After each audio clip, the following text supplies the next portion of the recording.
Thank you for having me here. Mikael, I love having you. You are such a delight. Thanks. Such a kind, generous, giving person, and I could go on and on. But I think, let's share a little bit with the people so they kind of understand who and your background of your beautiful self. Okay.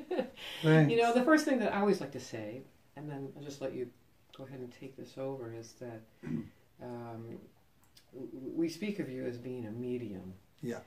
And I like to say, for myself, is that we're all mediums. Mm-hmm. We all, yes, we're all mediums. But some people come in with a gift, okay? And this is you. You were born with this gift extraordinaire. And it's not something that you've had to exercise to bring forth. It was there. It was there and it was present. And so talk to us about that. Well, interesting question. Since I was a little child, I've always been the weird guy. My parents had me when they were older. They were certainly not expecting me, and I come from a very religious Roman Catholic family, practicing, and which was great because they gave me great values, great morals, and the family was very cohesive and togetherness and love for one another. I grew up with that. But when I said certain things or I foresaw certain things, they didn't know how to react. But I had this gift since I was a child. I didn't know how to call it. I didn't know it was called mediumship. I remember I used to say, maybe when I was like 6 or 7, when I was dreaming awake, I saw that, or I had that happen. Oh, that's interesting. You were dreaming awake. You even had the right words. Well, I didn't know how to call it otherwise. Yeah. I knew I wasn't seeing. I knew I wasn't dreaming, but it was like an awakened dream. Mm-hmm. So I would foresee when a drought was coming, or when heavy rain was coming, or when someone was going to get sick. And that had, or even like when my auntie would win the lottery. So, yeah. And at first it's like this bizarre kid, very sensitive kid, is saying weird stuff. But then when they came to happen, they all started to, they were very startled, but they didn't know quite how to react. They didn't know what to do with it. And especially when bad stuff happened around my family, around my environment, I used to blame myself. I went through a blackout period as well when I was growing up, when I was a teenager especially. Because I started to think, that if I hadn't said that, it would have never happened.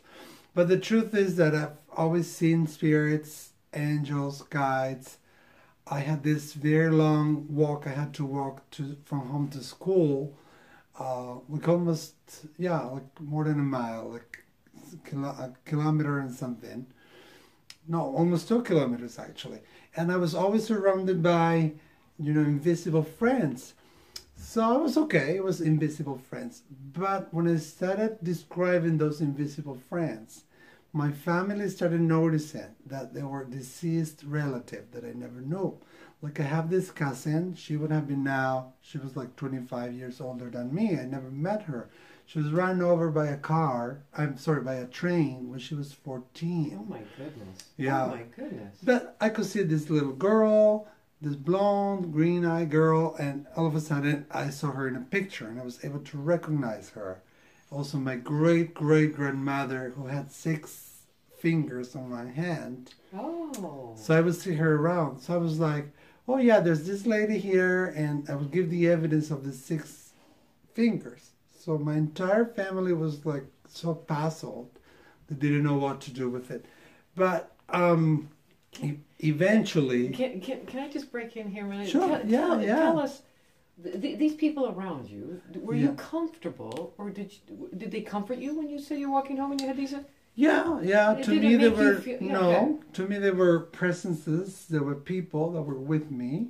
I knew they weren't physical people. I knew they weren't real, but I also knew they weren't imaginary. like they were somewhere in between. And I would talk to them, they would talk to me, we would be like singing along the way and playing, childish stuff. There were, though, some of the spirits that were not the regular spirits that I would encounter like in different periods of my life or at specific places that I didn't feel comfortable with. Or how sometimes like people like tap on top of the head of a child. Depending like who would touch me, I would feel their energy. So if I didn't like it, I would try like to stick it out, like, and I couldn't explain it.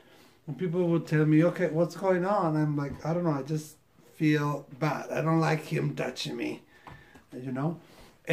But I had like a regular group of people that were with me along the way. And then sometimes I had not so easy presences. And then I knew that those were not the regular. And then I knew that those were not positive ones. And I kind of let them pass by me. I wouldn't engage. But I was very sensitive, like I told you, like. So you could learn discernment at a very young age with the spirit realm. Yeah, because the way you see them is very different. In other words, those spirits that maybe they were lost, I don't know, I was very young, I never know who they were, but I could see them differently. Their physicality, their color, their density, it was very different. And I felt a danger. So it was enough for me to just stay away from that. Later on in life, I learned that it's very important to tap into a specific type of energy. So in other words, whatever you want to attract, that is what you call upon. So there's certain doors and certain types of energies you don't want to be calling upon, or calling on, we should say. But yeah, my family, it kind of broke all their belief system. They didn't know what to do. Then I would blame myself. The switching point, do you say it like that? Switching point? Like, sure, that will communicate perfectly. Yeah, it happened around the ages of 11. I think it was 11 or 12. When I saw that one of my relatives who had cancer, but I didn't know he had cancer, was going to die the next day. And as I was seeing his image, and I could see him passing away and transitioning and being put in a coffin and all that, like I could see the whole scene, but I was awake. I had my eyes wide open. I also felt within myself, within the guts, I need to tell each and every one in my home. So of course I didn't pay attention when I went to them and I said, oh, so-and-so tomorrow is going to pass away. And I had the need to go to my mother, my father, all my siblings. They didn't listen to me. But next day when I came back from school, they already had gotten the news from the son of this man. And that's, I try to shut it down, but it's worse. When you try to suppress something, it comes back up strongly, with much more strength.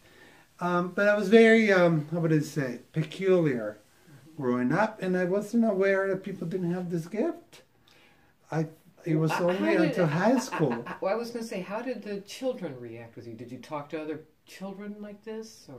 Well, they thought, you see, up since like from kindergarten to like 14, 15, I had the same classmates.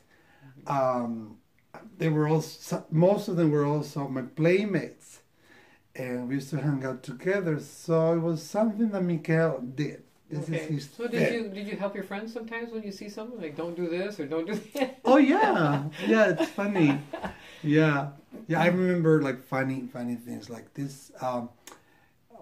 Maybe I was 12, 10. I don't remember. We were at summer camp, and this mate of mine, he grabbed this big stone and he was going to throw it into a window. He wanted to break the window actually. And I saw that the teacher was going to come and find him. And I knew who the teacher was, blah, blah, blah. And I warned him, but he didn't listen. So as he was about to throw the stone, the teacher showed up and the same exact vision I had occurred. Or we will be waiting for some friends to gather. That happened to me also when I was older. And I could see them, you know, just coming from the other way. Or somebody would try to phone them from the payphone, and I would go like, no, don't call them because they're coming, but they're just coming from the rear, you know, from the back street or whatever. There were many things like that happening, and it was quite cool because this is what Mikael did. This is his thing.